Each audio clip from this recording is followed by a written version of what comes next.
Hello viewers, and welcome to yet another interesting edition of the Jctr Corner, a program brought to you by the Jesuit Center for Theological Reflection in conjunction with Loyola TV. As we all might be aware, the world has been hit by a deadly disease, the coronavirus, which has so far claimed about 15,000 lives across the world. Zambia has not been spared, as so far 3 confirmed cases have been recorded. Today in the studio, as we look at the coronavirus and the impact that it can have on the lives of the people in our country, I am joined by Modesta Tembo, who helped me discuss the issues around the coronavirus. My name is Annette Mlenga. Modesta, welcome to the program. Thank you. It feels good to be back. Thank you so much, Modesta. I know for sure that you are not a medical doctor, but in a layman's language, what do you understand by the term coronavirus and what can it do to one's body? Okay, so coronavirus is an infectious disease that has hit the world. The first case was discovered in December last year in China. And this is a respiratory disease that is caused by a virus. Yes. And then it is transferred from human to human as well as from animal to human. Mm-hmm. So from humans, it's through droplets. Okay. That means when one sneezes or coughs, and then those droplets get to their hands or to their surfaces, then if another person gets in contact with those droplets and touches their faces, their nose, and their mouth, that's how they get infected. I've been hearing people all around panicking about this same coronavirus. Would you say it's an airborne disease or not? Studies haven't shown that it's airborne yet. Okay. We are mostly told that it's through droplets.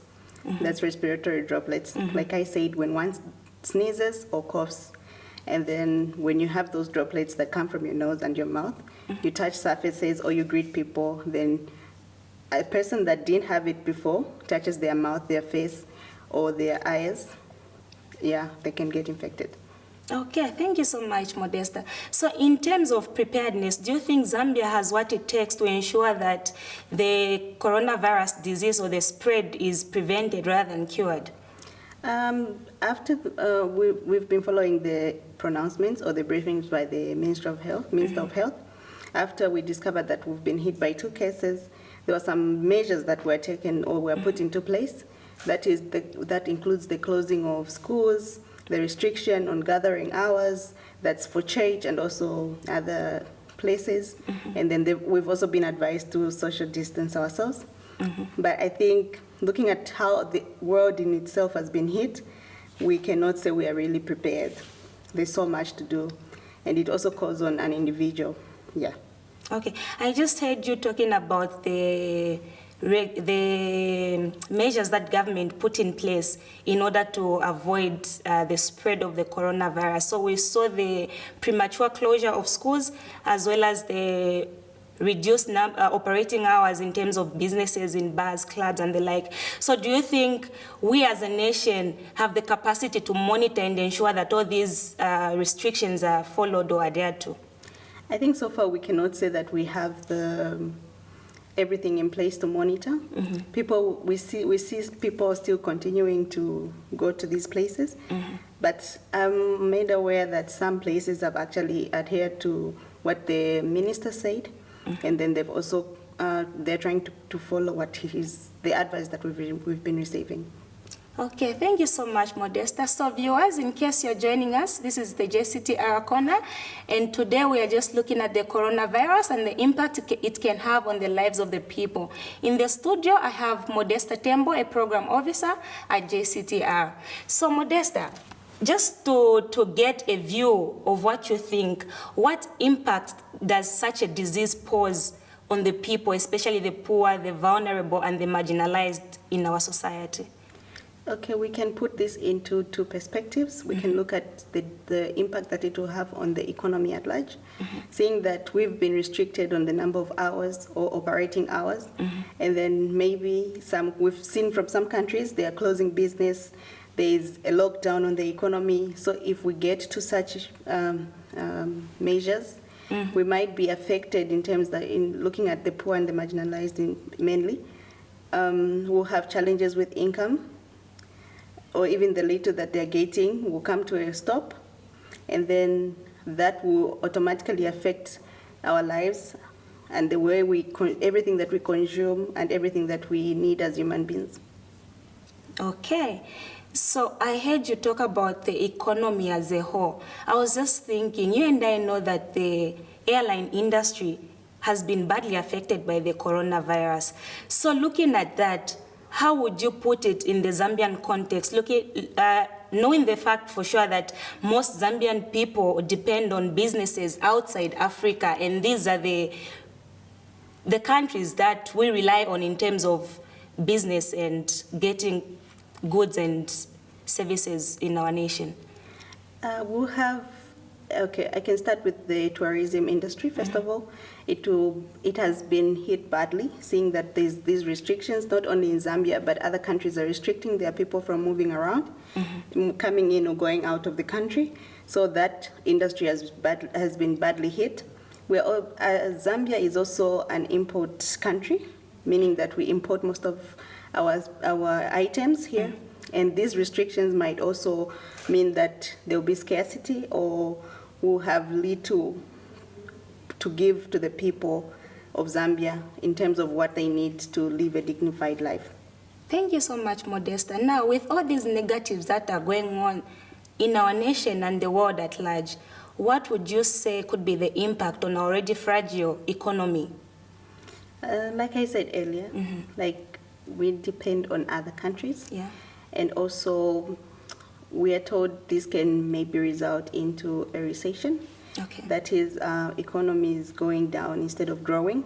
So Zambia being part of the world at large, we've not been spared. Like you said, we already have 3 cases that have been confirmed, which means that certain measures will have to be put into play, including locking down the economy or the country and restricting business hours, contact with people, which is what we do normally, and for people to have money.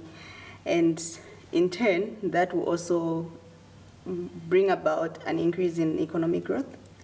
The interactions that happen between people, buyers and sellers, as in such things.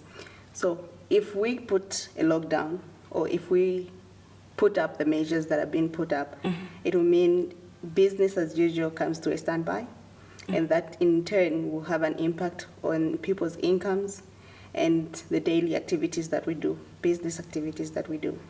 Okay, speaking of a lockdown, but before I come to the question of a lockdown, let's have a breather. For now, viewers, we'll go on a short break. Do join us shortly.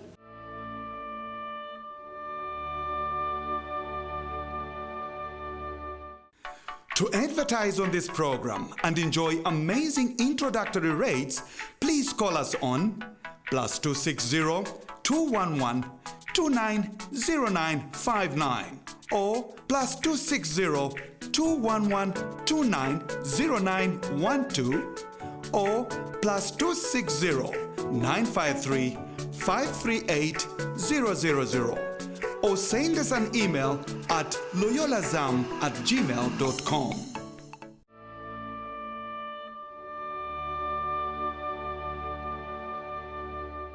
Thank you so much, viewers, for staying with us. Welcome back. Modesta, before the break, I posed the question on the lockdown. Would you say that Zambia going into a lockdown is an ideal thing for them to do as at now?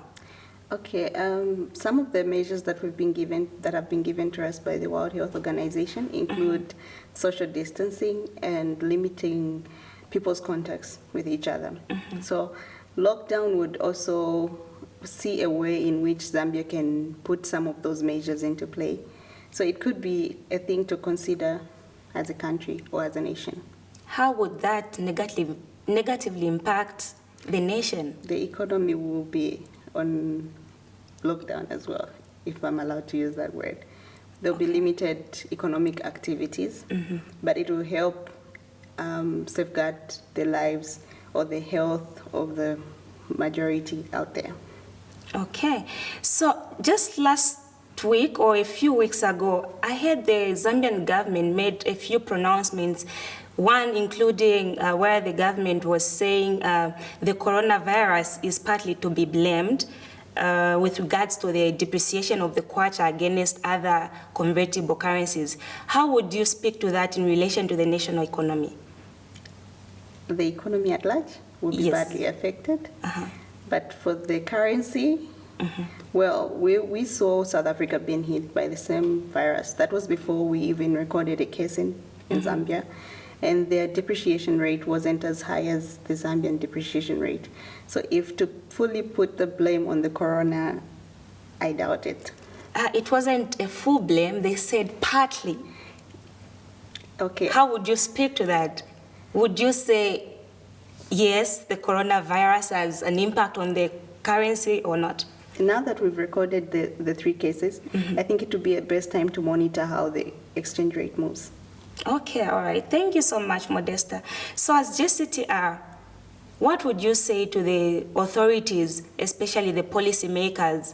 What advice would you give them in terms of putting up the measures and making sure that everything is adhered to? Well, advice has already been given by countries that were badly hit. We can see that part of the measures that China was putting into place, which helped it maybe reduce the number of cases, was locking down the city that was badly hit. And then those are the same measures that we've been given by the World Health Organization. As Jctr, we can just suggest that we put those measures into consideration, even as we mainly sensitize people on how to prevent the virus, seeing that some of the things that would cause the virus is people touching their faces mostly after touching an infected surface, touching their eyes, their nose, and their mouth, which is an inevitable thing to do. People touch their faces most of the time. So I think there's more need to sensitize people, bearing in mind that maybe some people cannot have access to information, and then as information is being passed on to other people, sometimes it gets distorted. So maybe we need to increase the rate at which we're advising people to wash their hands, to stay safe, to social distance themselves, and stay at home if they can. Yeah. Okay, so talking about washing of hands, I've seen a lot of organizations, a lot of institutions. When you go out in the markets, you find a bucket of water, there's hand sanitizer there are these hand washers and the like. What would you say to an ordinary person, a vulnerable person who has no access to safe, clean water and no money to purchase these sanitizers and the soaps that we are using? It's a challenge, but we need to try by all means to protect ourselves, which also includes washing of hands. As for the dirty water, we can't really speak to that, but we really need to wash our hands and keep our distance or social distance ourselves and adhere to the instructions that have been given to us by the Minister of Health. I'm still with the question mark when it comes to washing of hands and using clean water, hand sanitizers, soaps, and the like. I am here, I don't have any penny. The only money that I get, I'm so vulnerable, I'm poor. The only money that I have is the money to buy me maybe a small bag of mealie meals, some relish to eat. I have no time whatsoever to go and buy soap just to wash my hands. What advice would you give me? How can I best keep myself clean and safe against this spread of the coronavirus? Well, I still go on to what we've been advised. I know it's a challenge for an ordinary Zambian out there to purchase soap or even have access to clean water, but the virus is transmitted through respiratory droplets. Maybe the dirty water might bring in other diseases such as cholera and others, but the water can actually help you to keep yourself. That is, if you adhere to the advice of washing your hands for at least 20 seconds before you dry them. Okay, thank you so much, Modesta. Viewers, you are tuned into the Jctr Corner, and today we are discussing the coronavirus and its impact on the lives of the people and the economy at large.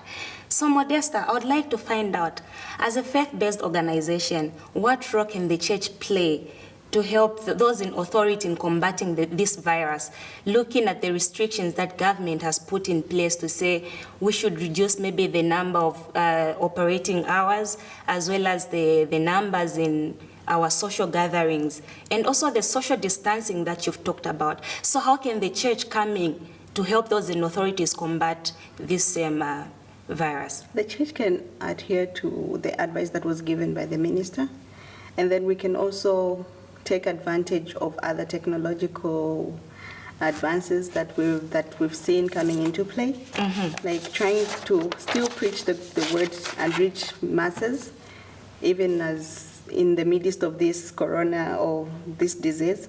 We can try and use Facebook and utilize other media services, but still we can adhere to what has been given to us by the minister.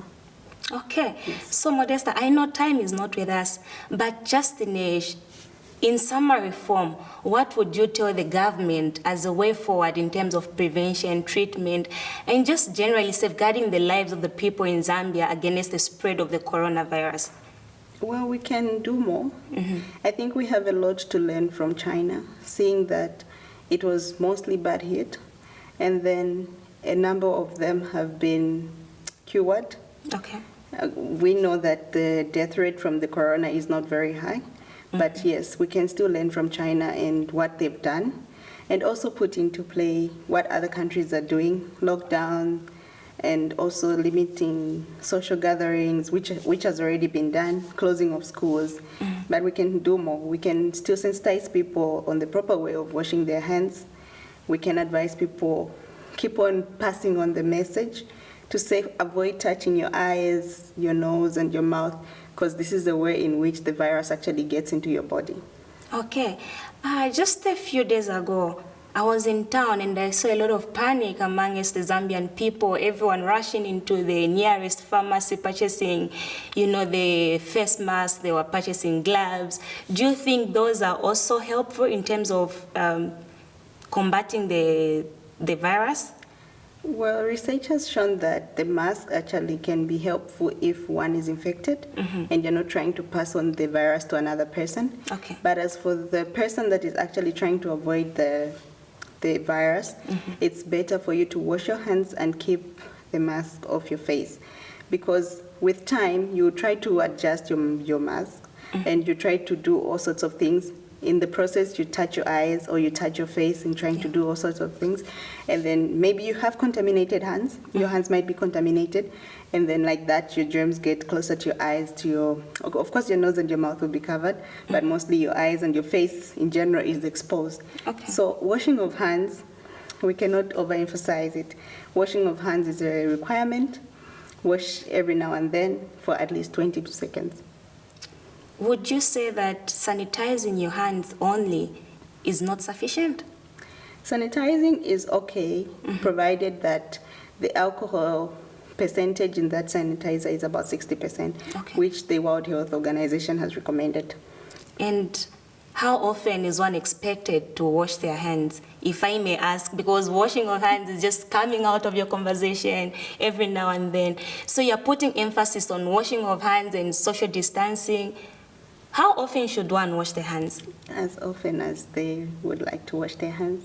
Okay. I cannot put a number to it. Would you say we are social distancing as at now? Is this a 1 meter apart? Well, it should be more than 1 meter. Would you say we are safe? Yes, we are safe. Any final word, any advice to the people out there, especially the poor and the marginalized in our society? Well, we've been hit by this disease that is infecting people at a very fast rate. We've seen numbers going up. Now we are talking of more than 15,000 people passing on. Yes, so we can try by all means take responsibility on ourselves to try and keep this virus out of our bodies. We can adhere to what has been given by World Health Organization, by the Minister of Health and other people, health practitioners out there, and just take their advice, live on it, and stay safe. Okay, staying safe. I like that term, the staying safe term. But I was just thinking as you were talking, it just crossed my mind. I just remembered to say the 3 cases that Zambia has recorded were just imported, if I may say like that, because people who traveled out to the areas where the coronavirus is really spreading at a fast rate came in with the virus. And then we're seeing that our borders are still operating. People are not are not restricted to leave. Would you say we have sufficient screening materials or instruments in our nation? Is the government doing enough to ensure that the virus doesn't spread further? Well, Zambia was one of the countries that were classified as high risk. So I think based on the criteria that they used, we can say that we're still not there to try and maybe detect the virus early enough. We see that the people, the 3 cases actually, they went back home. They were mingling with people until they started showing signs or symptoms of having the virus. That's when they went back, meaning that they passed through the airports and they were screened and negative. They were screened at that time. At that time. Okay. So we still might be having a challenge, or I can say a big challenge on that. All right, thank you so much, Modesta. I have so many questions on my mind, but time is not with us, and unfortunately, we have to cut it short just right now. So viewers, this has been the Jctr Corner. Thank you so much for having joined me. In the studio, I had Modesta Tembo, who helped me to discuss the coronavirus, and my name is Annette Mlinga. Do join us next week for another interesting edition. Until next time, goodbye.